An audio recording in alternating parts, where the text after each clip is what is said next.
لیلۃ الجائزہ، انعام کی رات۔ حدیث کے اندر آتا ہے عیدین کی راتوں میں، عید الفطر ہو یا عید الاضحیٰ، ان راتوں میں جو عبادت کرے گا اس کا دل اس دن زندہ ہوگا جس دن لوگوں کے دل مردہ ہوں گے، یعنی قیامت کا دن۔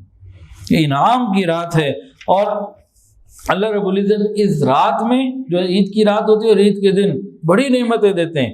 جب عید کی صبح ہو جاتی ہے نا تو پھر اللہ تعالیٰ فرشتوں کو دوبارہ زمین پہ بھیجتے ہیں، شب قدر میں آ کے چلے جاتے ہیں، عید کے دن دوبارہ آتے ہیں، چلو بھائی، تمام گلیوں میں، راستوں میں اور کناروں پہ کھڑے ہو جاتے ہیں، اور ایسی آواز سے بولتے ہیں جن کو جنات نہیں سن سکتے اور انسان نہیں سن سکتے، باقی مخلوق سنتی ہے، ساری مخلوق۔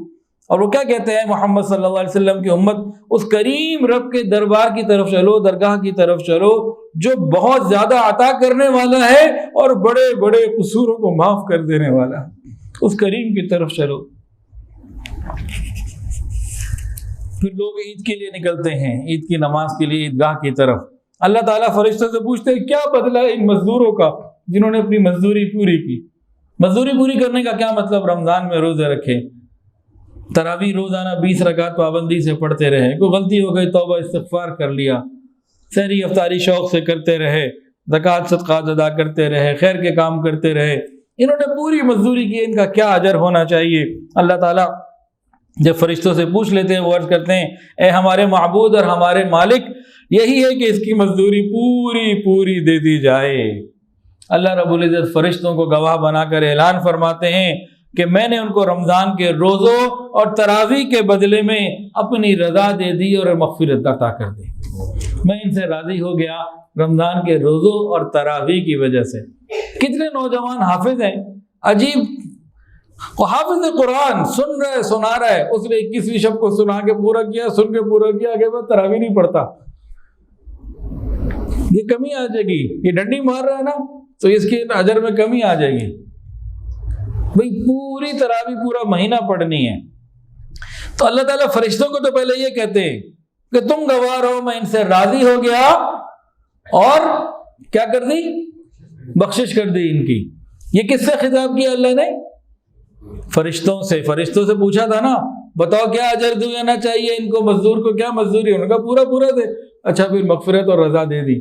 اس کے بعد اللہ بندوں کی طرف متوجہ ہوتے ہیں۔ کون بندے ہیں؟ جو عیدگاہ کی طرف جا رہے ہیں، عید کی نماز کے لیے جا رہے ہیں۔ پھر اللہ ڈائریکٹ بندوں سے مخاطب ہو کے فرماتے ہیں میرے بندو مجھ سے مانگو، میرے عزت کی قسم، میرے جلال کی قسم، آج کے دن کے اس اجتماع میں اپنی آخرت کے بارے میں جو تم مانگو گے وہ میں دے دوں گا، اور دنیا کے بارے میں جو تم مانگو گے میں مصلحت کو دیکھوں گا۔ یہاں سے کیا نقطہ ملا کہ عید کی نماز کے لیے جب جا رہے ہوں، وہاں موجود ہوں، واپس آنے تک کیا مل رہا ہے؟ عید کے دن آخرت کے بارے میں جو مانگو گے دے دوں گا۔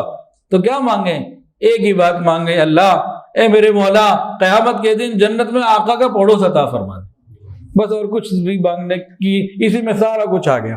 باقی تو جو چاہے مانگے، جتنا چاہے مانگے، کوئی کمی تو نہیں ہے۔ نہ میں یہ کہہ رہا کہ کچھ اور مانگنے کی ضرورت نہیں ہے، لیکن یہ ایک نعمت، اے اللہ بغیر عذاب اور بغیر حساب کے جنت الفردوس میں اپنا قرب اور حضور کی کا پڑوس عطا فرما دیں۔ سارا کچھ اس میں آ گیا۔ کیا جملہ ہے جی؟ بڑا آسان سا، اے اللہ قیامت کے دن اپنی رحمت سے بغیر عذاب اور بغیر حساب کے جنت الفردوس میں اپنا قرب اور رسول اللہ صلی اللہ علیہ وسلم کا پڑوس عطا فرما دیجئے۔ اس کے اندر سارا کچھ ہی نکل آیا جی۔ تو ہم اللہ سے یہ مانگیں، تو یہ آخرت کے بارے میں اور جو چاہے مانگیں، اپنی اولادوں کے لیے مانگیں جو مانگیں، اور دنیا کے بارے میں فرمایا کہ مانگو تو صحیح، ہاں دیتے وقت میں دیکھوں گا کہ کیا بہتر ہے۔ اس کے بعد اللہ بندوں سے مزید بات کرتے ہوئے فرماتے ہیں میری عزت کی قسم جب تک تم میرا خیال رکھو گے میں تمہارے گناہوں پہ ستاری کے پردے ڈالے رکھوں گا۔ جب تک تم میرا خیال رکھو گے میں تمہاری خطاؤں کے اوپر پردے ڈالے رکھوں گا۔ اللہ تعالیٰ کا خیال کرنے کا کیا مقصد؟ ہم شریعت کا خیال رکھیں، اللہ کے حکموں کا خیال رکھیں۔ غلطیوں پہ اللہ معافی کر دیں گے، کوتاہیوں پہ، لیکن ہم کیا کریں؟ حکموں کا خیال رکھیں۔ اللہ کا حکم آ گیا سر جھکا لیں۔ اور پھر اللہ آگے فرماتے ہیں میری عزت کی قسم، میرے جلال کی قسم، میں تمہیں مجرموں کے سامنے یعنی قیامت کے دن کافروں کے سامنے رسوا نہیں کروں گا۔ کتنی بڑی نعمتیں عید کے دن مل رہی ہیں، اور آگے فرمان ہوتا ہے بس اب جاؤ بخشے بخشائے اپنے گھروں کی طرف لوٹ جاؤ، تم نے مجھے راضی کر دیا، میں تم سے راضی ہو گیا۔ بس فرشتے اس اجر اور ثواب کو دیکھ کر جو اس امت کو عید والے دن ملتا ہے خوشیاں مناتے ہیں اور اس کو انجوائے کر رہے ہوتے ہیں، خوش ہو جاتے ہیں۔ یہ سب نعمتیں اللہ رب العزت عطا فرماتے ہیں۔ تو یہ شب قدر کے بارے میں بات ہو گئی، کچھ عید کے دن کی بھی بات ہو گئی، کچھ ایک دو باتیں اور بھی ہو جائیں۔ اللہ اکبر کبیرہ، اللہ تعالی ہماری مغفرت فرمائے۔ جب رمضان کا مہینہ ختم ہوتا ہے نا، ہو رہا ہوتا تھا، تو حضرت عبداللہ ابن مسعود رضی اللہ تعالی عنہ ایک عجیب بات فرماتے تھے، بہت ہی عجیب۔ وہ فرماتے تھے اختتام رمضان کے اوپر، کون ہے ہمیں مقبول عبادات والا، کون ہے ہم میں مقبول عبادات والا کہ میں اسے مبارک دوں، اور کون ہے ہم میں وہ شخص جس کی عبادات قبول نہیں ہوئی کہ میں اسے تعظیم کروں۔ اے وہ شخص جس کی عبادات قبول ہوئیں اللہ تجھے مبارک کرے، اور اے وہ شخص جس کی عبادات قبول نہ ہوئیں اللہ تیرے اس عظیم نقصان کی تلافی کرے۔ یہ آخر میں وہ کہا کرتے تھے۔ ہمیں اس پہ نا دونوں چیزوں کی طرف غور کرنا چاہیے، خیال رکھنا چاہیے۔ اور شیخ الاسلام ابن تیمیہ رحمۃ اللہ علیہ وہ ایک عجیب بات فرماتے تھے، اگر دیکھنا ہو کہ کسی کی رمضان المبارک کی عبادات قبول ہوئی ہیں کہ نہیں، یہ دیکھنا چاہتے ہو نا، خود دیکھنا چاہتے ہو کہ میری رمضان کی تلاوت، روزے، افطاریاں یہ قبول ہوئی کہ نہیں ہوئی، تو فرماتے ہیں دیکھو رمضان کے بعد وہ اعمال جاری رکھتا ہے کہ چھوڑ دیتا ہے۔